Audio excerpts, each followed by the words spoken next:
A paz do Senhor para a igreja. Estamos, vez aqui, doutrina online. Estaremos em oração. Senhor nosso Deus e Pai, Criador dos céus e da terra, agradecer tanta Senhor nosso Deus e Pai, Criador dos céus e da terra, agradecer a palavra. Damos tanta Senhor nosso Deus e Pai, Criador dos céus e da terra, agradecer a palavra. Em nome damos, Criador dos céus e da terra, tanta agradecer a palavra. Dando, Senhor nosso Deus, damos, Pai, Criador dos céus, sacerdotal da igreja. Senhor nosso Deus, e teremos o base, primeira carta de Pedro, no capítulo 2, versículos 9 e 10. Sacerdotal da igreja. Mas vós sois a geração eleita, o sacerdócio real, a nação santa, no capítulo 2, povo adquirido, para que anuncieis daquele que chamou trevas para vós maravilhosa luz. Vós, que em outro tempo não éreis povo, mas agora sois povo de Deus. Não tinhais alcançado misericórdia, mas agora alcançastes misericórdia. Bem? Para nós, texto, vamos rapidamente falar sobre o objetivo geral da primeira carta de Pedro e depois falar do imediato dentro a primeira carta de Pedro, ela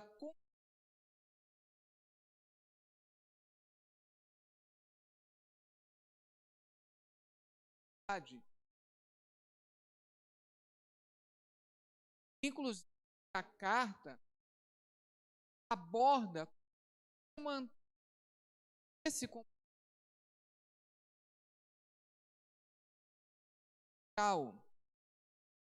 não perseguição leve à morte, como aconteceu posteriormente na história do cristianismo, mas fala de um momento em que a igreja ela já se sente diferenciada nos seus usos e costumes com relação ao então Império Romano, na história do cristianismo, e, portanto, a carta ela se torna uma importante fonte de esclarecimento de como devemos nos diferenciar diante de uma sociedade que tem costumes, crenças, valores diferenciados. No contexto imediato do capítulo 2, nós temos do versículo 1 até o 3, iniciando com o leite racional. Entende-se que o leite racional é aquele que é providenciado para os que estão iniciando na fé. Depois, a partir do versículo 4 até o versículo 8, fala acerca de Jesus na qualidade de pedra preciosa de construção, rejeitada por muitos, mas para aqueles que creem, preciosa. Já a partir do versículo, e durante toda essa passagem, nós temos palavras que vão fazer o link para os versículos 9 e 10. Depois, o contexto continua a partir do versículo 11, em como devemos nos comportar com os de fora, mas não será a nossa abordagem hoje. Então, eu vou começar lendo desde o primeiro versículo, e aí chegaremos, então, no versículo 9 e no 10, para fazer uma análise minuciosa desses dois versículos. 1 Pedro, capítulo 2, versículo 1, deixando, pois, toda a malícia e todo engano, e fingimentos, e invejas, e todas as murmurações, desejai afetuosamente, como meninos novamente nascidos, o leite racional, não falsificado, para que por ele vades crescendo, se é que já provastes que o Senhor é benigno. É bem interessante aqui, ele está falando de pessoas que estão dando os primeiros passos na fé. Inclusive, há um comentarista francês que levanta a hipótese de toda a carta ter sido escrita tendo em vista aqueles que estavam se batizando. Ele fala, então, do leite racional, não falsificado, a palavra de Deus, que este alimento proporciona um crescimento. E é interessante que no versículo 3 ele diz, se é que já provastes que o Senhor é bom ou benigno. É uma citação do Salmo 34, versículo 8.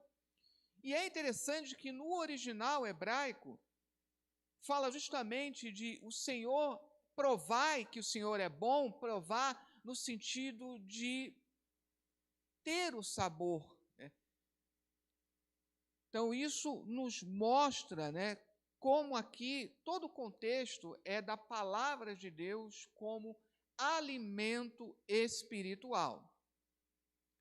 Mas uma vez que as pessoas têm a comprovação que o Senhor é bom, uma vez que as pessoas começam a sua caminhada cristã, se alimentando da palavra como esse leite racional, precisa haver uma solidez em que esse cristão se baseará. Começa a comparar cada cristão e a igreja como um todo a um edifício. E esse edifício precisa estar edificado sobre uma pedra angular, ou a pedra de esquina, aquela que é a sustentação de uma construção. Versículo 4, e chegando-vos para ele a pedra viva, reprovada, na verdade, pelos homens, mas para com Deus, eleita e preciosa. Esse tema da eleição vai voltar no versículo 9. 5, vós também, como pedras vivas, sois edificados, casa espiritual e sacerdócio santo. Esse tema do sacerdócio retornará também lá na frente no versículo 9. Para oferecer de sacrifícios espirituais agradáveis a Deus, por Jesus Cristo. Versículo 6, pelo que também na Escritura se contém, eis que ponho em Sião a pedra principal da esquina, eleita e preciosa, e quem nela crer não será confundido. Ou seja, aqui citando uma passagem de Isaías, mais especificamente Isaías capítulo 28, versículo 16, construção, um edifício espiritual, ele precisa de uma base. Sobre o que está construído este edifício? Sobre Jesus Cristo. Versículo 7. E assim para vós os que credes é preciosa, mas para os rebeldes a pedra que os edificadores reprovaram. Essa foi a principal da esquina. Aqui aproveita o mesmo tema e cita agora o Salmo 118. Versículo 8. Aqui agora faz a transição para o que vai mencionar no versículo 9 e 10. Versículo 8. e uma pedra de tropeço e rocha de escândalo para aqueles que tropeçam na palavra, sendo desobedientes para o que também foram destinados. Então, do versículo 1 ao 3, aqueles que estão dando os primeiros passos, como se fossem crianças espirituais, mostra que a palavra de Deus funciona como esse leite racional, esse alimento para que eles possam crescer, para que eles possam desenvolver. Depois dessa comparação, usando uma metáfora alimentar, eu encontrei essa explicação num comentarista, né? Do versículo 4 ao 8, passa a metáfora da arquitetura, nos comparando com um edifício espiritual e falando de Jesus como a pedra de esquina. Só que no final, aqui, já no versículo 8, versículo 7 e principalmente no versículo 8, menciona pessoas que são desobedientes, pessoas que rejeitaram esta pedra. E então, no versículo 9, ele faz a transição, mas vós. Portanto, está falando agora, não com descrentes, desobedientes, mas com a igreja, conosco. E no versículo 9 e 10, ele vai organizar de uma maneira bem interessante. Nós teremos 4 designações aos pares e depois 4 explicações do porquê desses títulos, ou o que fica garantido por esses títulos.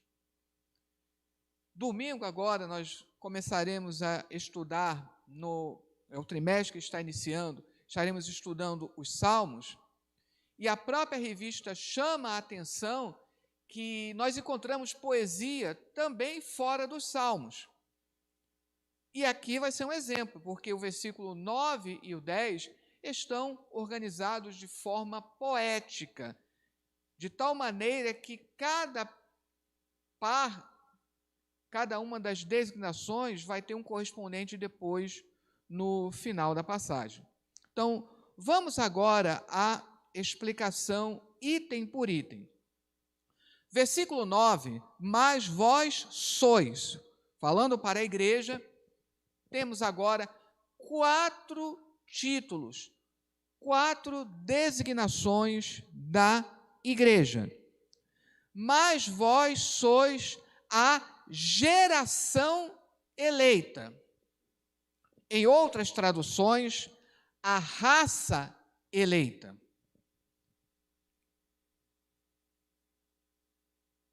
Aqui nós temos o tema da geração e da eleição.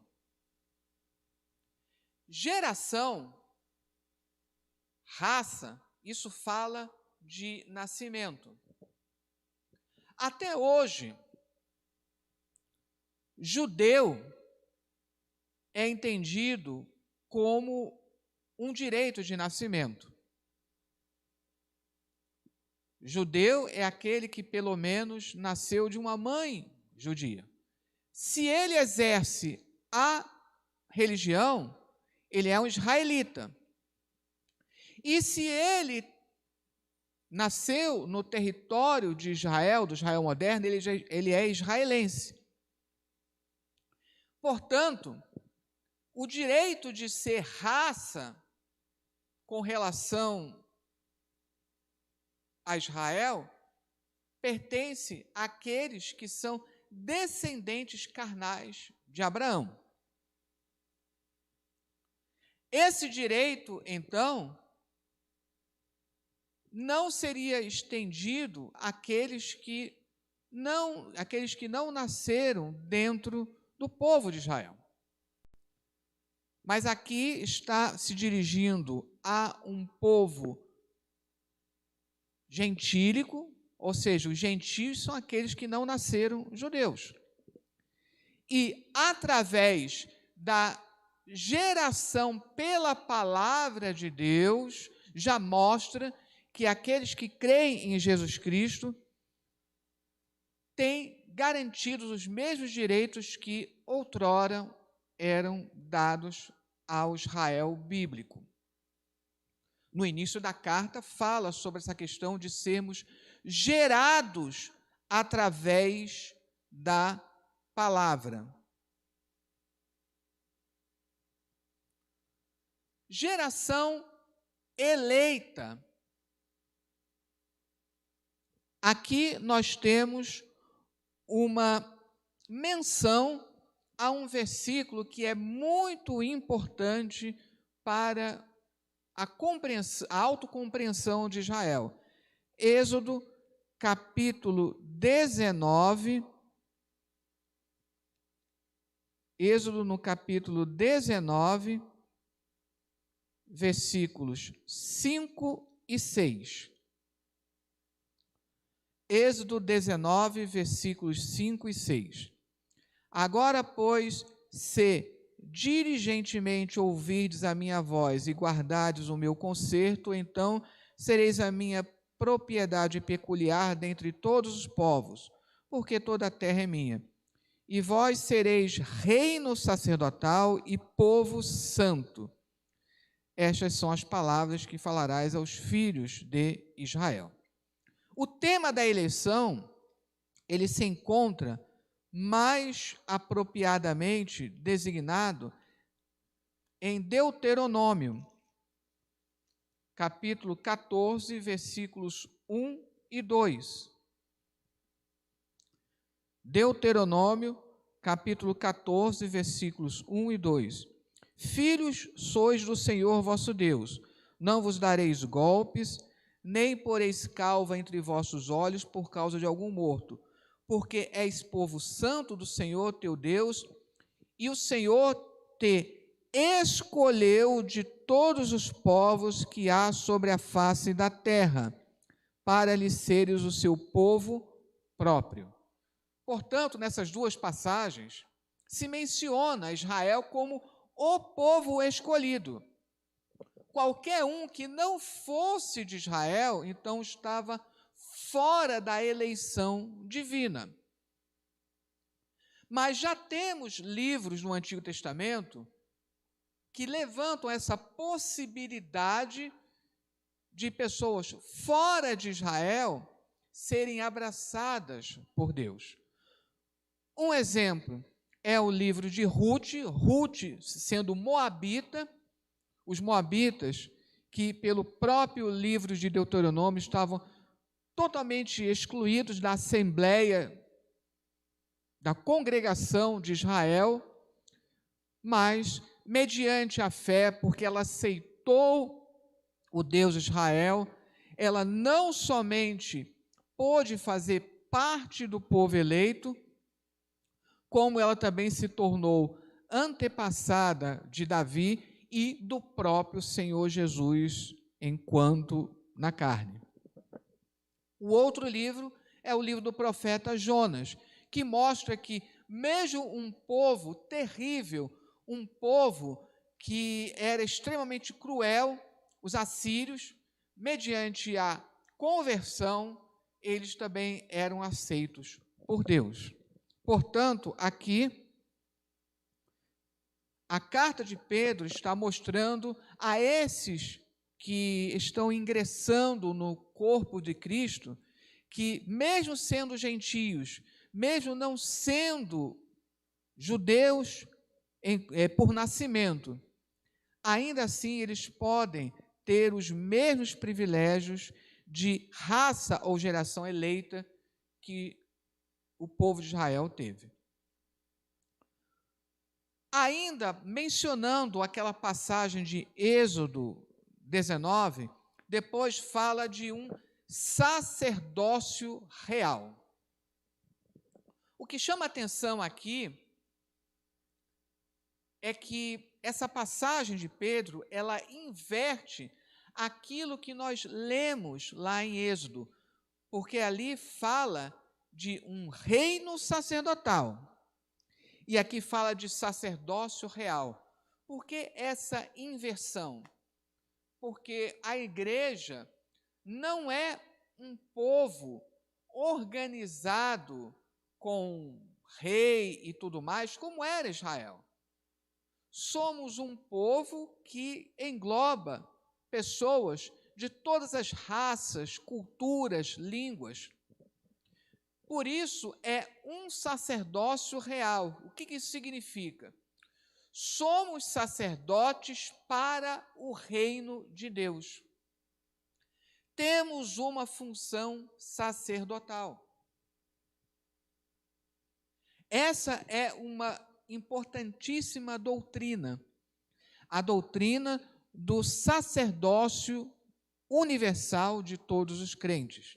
Ou seja, nós temos aqueles que foram chamados para o ministério da igreja, para um serviço ministerial específico, presbíteros, pastores. Mas isso não significa que somente um pastor, um presbítero, um diácono tenha a função de pregar, de falar de Cristo. Todos nós podemos e devemos falar de Cristo.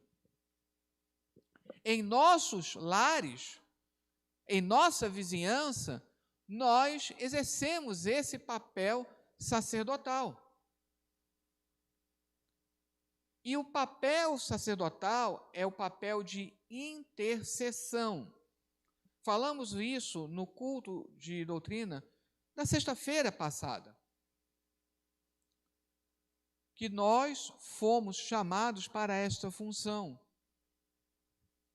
A tal ponto que muitas pessoas, às vezes, não têm oportunidade de pedir oração diretamente a um pastor, mas certamente ele pedirá a você que está mais próximo. Essa é a função sacerdotal de cada um dos crentes.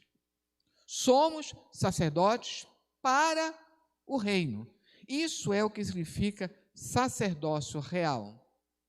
Israel era um reino de sacerdotes.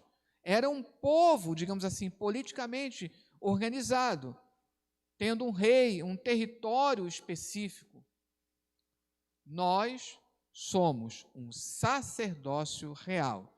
Isso vai ser complementado ou reiterado lá em Apocalipse, logo no início do livro. Apocalipse, no capítulo 1, no versículo de número 6. E nos fez reis e sacerdotes para Deus e seu Pai. A Ele glória e poder para todo sempre. Amém.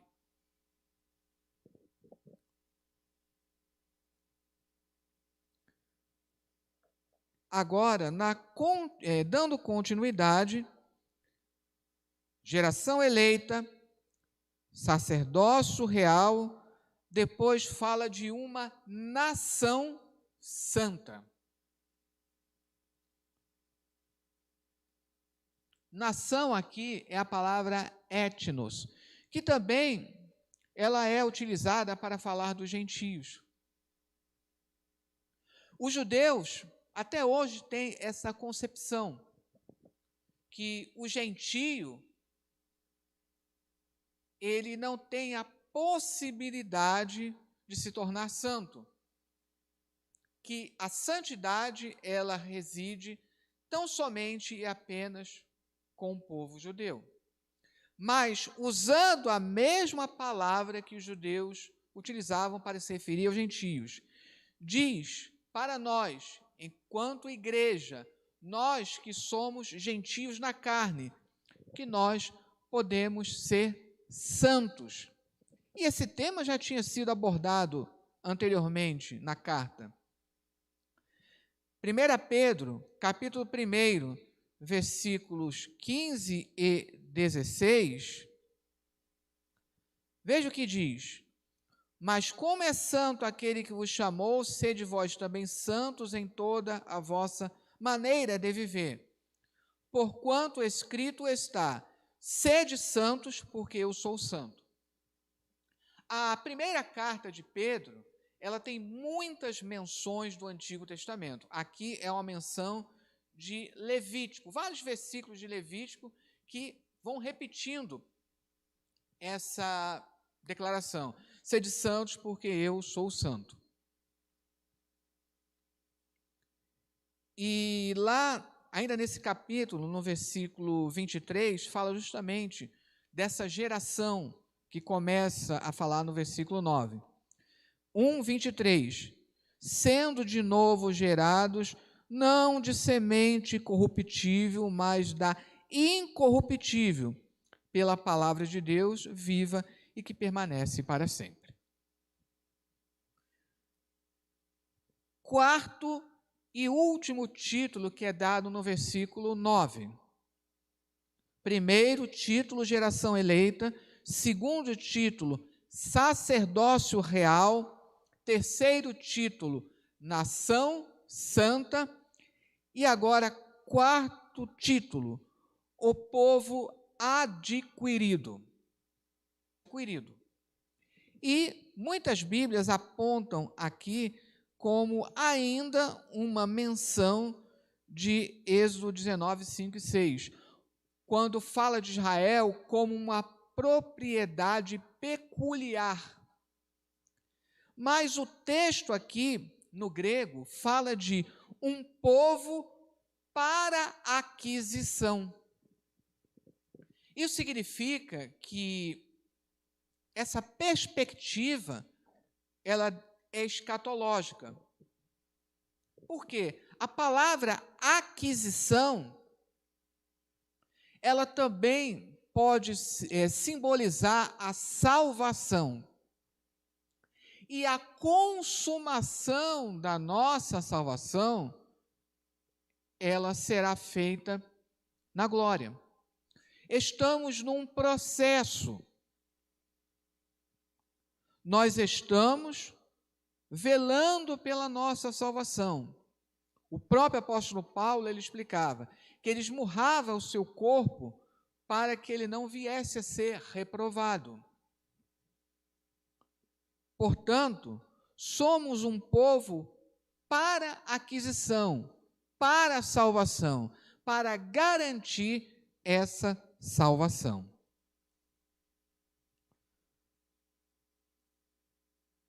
Caso contrário, um povo adquirido daria a impressão de que a salvação já estaria garantida e que nada poderia colocar em risco essa salvação. E, obviamente, a própria palavra de Deus declara: aquele que está de pé, cuide para que não caia. Depois dessa designação dos 4 títulos, nós vamos ter 4 explicações, consequências, motivos relacionados a esses 4 títulos. São 4, e cada um deles vai, pela ordem, fazer uma correspondência com cada um dos títulos. Primeiro, para que anuncieis as virtudes. Essa palavra aqui, virtude, também pode ser traduzida como louvor. E aqui, a partir daqui, nós vamos ter uma citação indireta, né, de Isaías, no capítulo 43. Já falamos de Êxodo, lá em Deuteronômio, aí tem agora uma citação indireta a Isaías 43, versículos 20 e 21.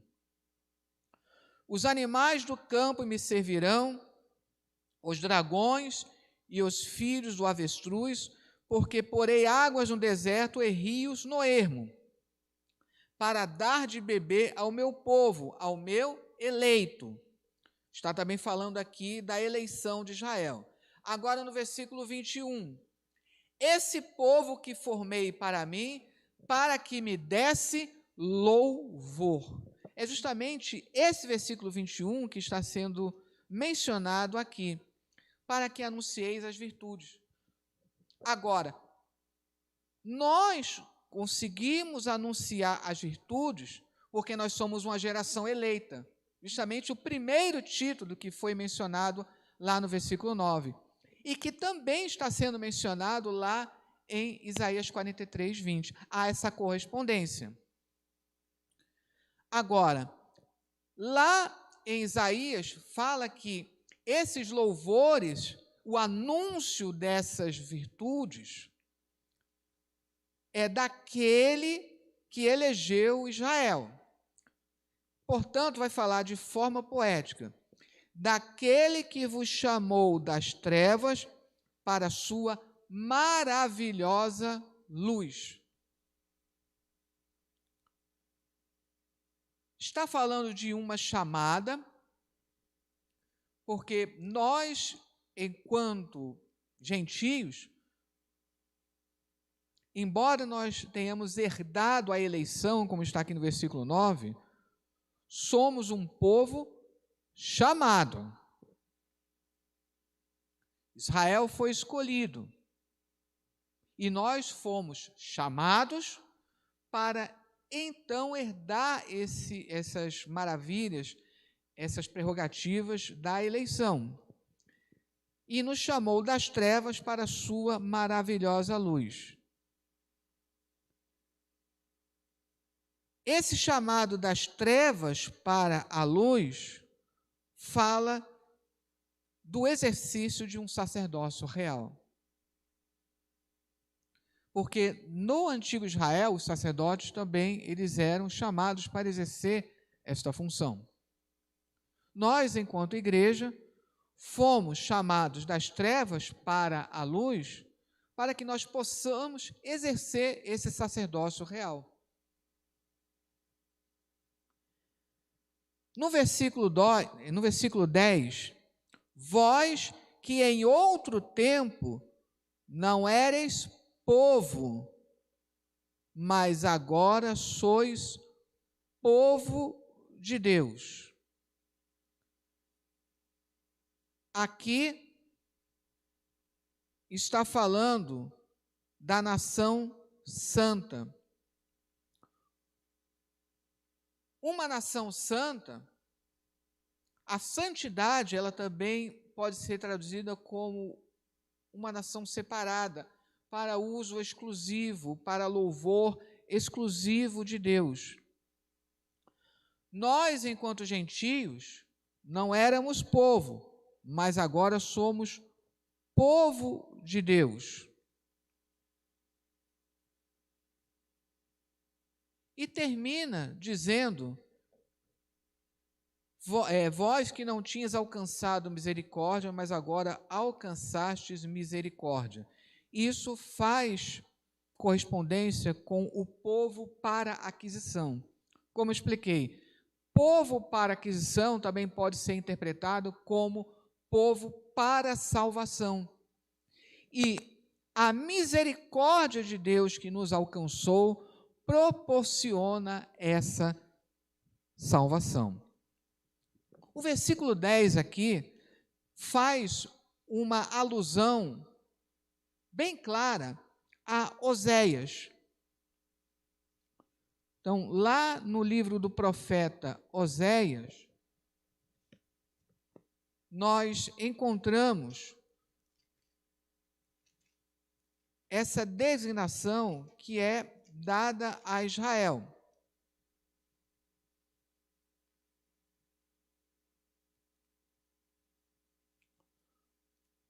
Oséias, capítulo 1, no versículo 10. Oséias 1:10. Todavia, o número dos filhos de Israel será como a areia do mar, que não pode medir-se e nem contar-se. E acontecerá que no lugar onde se lhes dizia, vós não sois meu povo, se lhes dirá, vós sois filhos do Deus vivo. E ainda no capítulo 2, no versículo 23, e semeá-la-ei para mim na terra, e compadecer-me-ei de Ló-Ruama, que quer dizer, sem misericórdia. E a Ló-Ami direi, tu és meu povo, porque Ló-Ami quer dizer não meu povo. E o versículo de Oséias 2:23 termina dizendo assim: e ele dirá, tu és o meu Deus. O livro do profeta Oséias, ele usa a vida do profeta, a infidelidade que ele sofreu, para falar da infidelidade de Israel. Então aqui mostra que, devido às suas infidelidades, pelo fato do povo estar cultuando outros deuses, que este povo merece a designação de não tem misericórdia, Lo-Ruama ou Lo-Ruhama, e merece também a designação de Ló-Ami, não meu povo. Mas profetiza sobre uma época em que poderá dizer, tu és o meu povo e tu és o meu Deus. Juntando com 10, fala que o número dos filhos de Israel será como a areia do mar. Essa profecia, 1 Pedro compreende que está se cumprindo em nós, porque nós somos filhos de Israel, não por uma geração natural. Somos descendentes de Abraão, não por uma descendência natural, mas através de uma descendência espiritual. Amém? Dentro do sacerdócio, dentro da função sacerdotal, somos conclamados a ter uma vida no altar, orar e também praticar o jejum. Obviamente, não teremos como fazer um estudo completo sobre jejum, mas basta dizer que um dos propósitos do jejum é uma batalha espiritual. É o que nós encontramos lá em Esdras, no capítulo 8, no versículo 21 ao 22, até o 23, que é uma função sacerdotal da igreja. Esdras 8, 21. Então, apregoei ali um jejum junto ao rio Ahava, para nos humilharmos diante da face de nosso Deus, para lhe pedirmos caminho direito para nós, e para nossos filhos, e para toda a nossa fazenda. Porque me envergonhei de pedir ao rei exército e cavaleiros para nos defenderem do inimigo no caminho. Porquanto tínhamos falado ao rei, dizendo, a mão do nosso Deus é sobre todos os que o buscam para o bem, mas a sua força e a sua ira sobre todos os que o deixam. 23. Nós, pois, jejuamos e pedimos isso ao nosso Deus, e moveu-se pelas nossas orações. O jejum, ele é utilizado para reforçar a oração em momentos de batalha espiritual, como Esdras estava aqui numa batalha espiritual. E diante de tudo que tem acontecido no mundo com relação a esta pandemia, estamos numa batalha espiritual. E por isso, dentro disso que nós lemos aqui em Esdras, o Ministério de Madureira está conclamando a que nós façamos esse jejum. O pastor Levi já havia pedido um jejum, e agora o Ministério de Madureira está pedindo para que todo o campo faça esse jejum.